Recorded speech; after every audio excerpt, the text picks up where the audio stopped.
Greetings,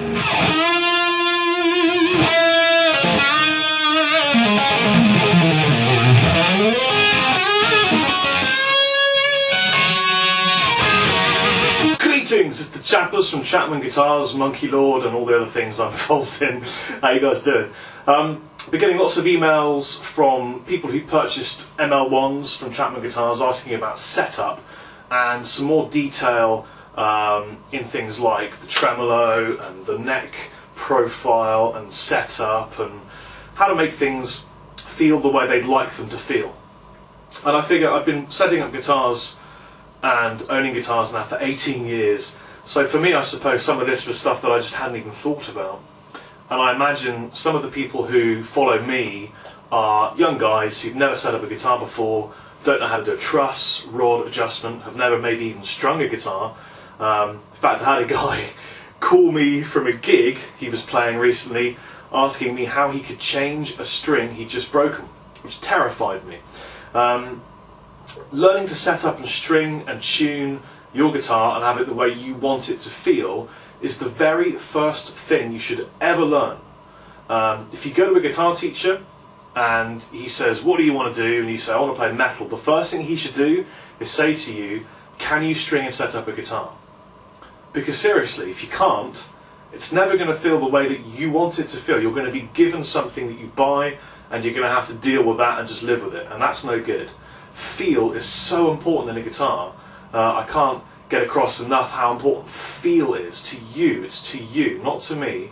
How I like my guitar set up is completely different from the guy next door and the guy in London and the guy in China. So let me give you some hints and tips on ways that you can decide what feels best for you when you set up a Chapman Guitars ML1.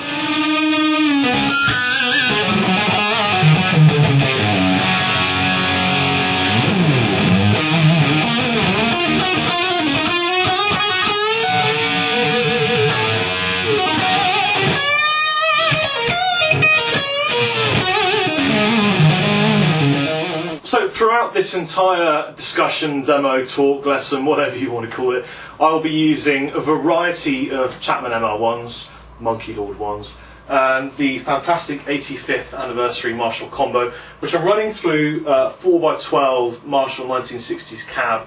It gives you the tone that most people would recognise. I think we better start with truss adjustment, because the truss rod is something that people seem to be terrified of, and I've often read, oh, don't adjust it, just find someone to do it for you. Well, the thing is, come on man, it isn't that difficult. It's easy to learn. You can do it in very small adjustments at a time. You don't have to wang the bar 7 turns and see what happens. As long as you're careful and methodic in your approach and take notes as you work, you'll be completely fine. Trust me, I can do it, you can do it. I am not an amazing luthier or a mathematician or a physicist, but I know how to adjust a truss rod. So here's step 1. Get yourself an Allen key. Now your ML1 will come with the correct Allen key to fit the truss rod. Step 2. Find your truss rod hole. Here it is, right at the top of the headstock. The first thing you should do once you've got your ML1, unboxed it, played a few chords and had that happy new guitar smile, is take off the strings. They're cheap, own brand Chinese strings. We put them on there because we need to supply the guitar with strings. But you know what? I use Diodarios, other people use other brands. Use your own chosen brand. Don't use the free, cheap Chinese strings they come shipped with. Once you have taken the strings off, take a look at the neck. Is the neck completely straight, or has it got an up bow, or has it got a back bow? Now with the strings off, you will find that it should have a very slight back bow. Depending on the gauge of string you put on the guitar, it's really going to change the way that neck feels and looks afterwards. So here's what I recommend to you. Put your strings on, string up, tune up, then take a look at the neck. Now here's how you look at the neck. You take your guitar, stand it on the floor, and look straight down from the nut to the very end fret. You'll see a line of all the frets in a row. Now that line needs to be ever so slightly concave, coming up like this kind of shape. Very, very, very slightly. You don't want it dead flat, and you don't want a back bow. That would be bad. You get fret buzz around the central and upper frets.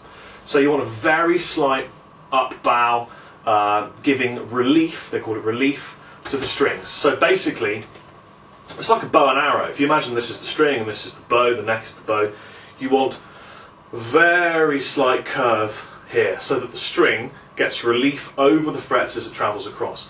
Now, when you become experienced playing the guitar, you can just take a real quick look at the neck and you can see the curve just immediately. You can see it. For example, Jeff from World Guitars can get a guitar, look at it and go, oh, it needs back relief. He just can almost touch it and feel it, you know what I mean? It's one of those things. You can also just gauge this by feel. If you're playing the guitar and you get some buzzers around the centre, but up at the top it's fine, or you bend a string and it starts to fret out, it's always going to be one of two things. It's either going to be the action is too low, or the truss needs adjusting to give you more relief. So, how do you adjust the truss rod? Well, it's very simple. And this is what I do.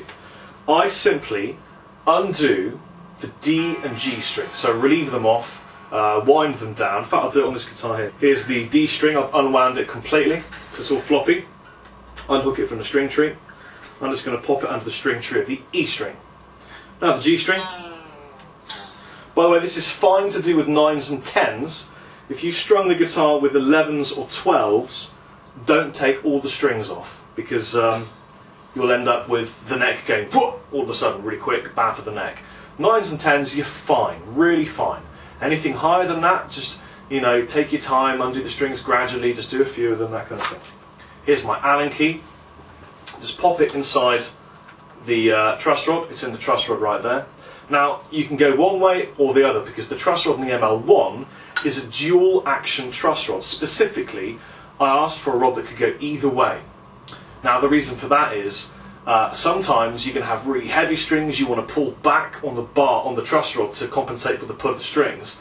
Some people want 8s, because a lot of my, I suppose, fans like things like Malmsteen. He uses gauge 8 strings, you know, so there's so little pull from the string.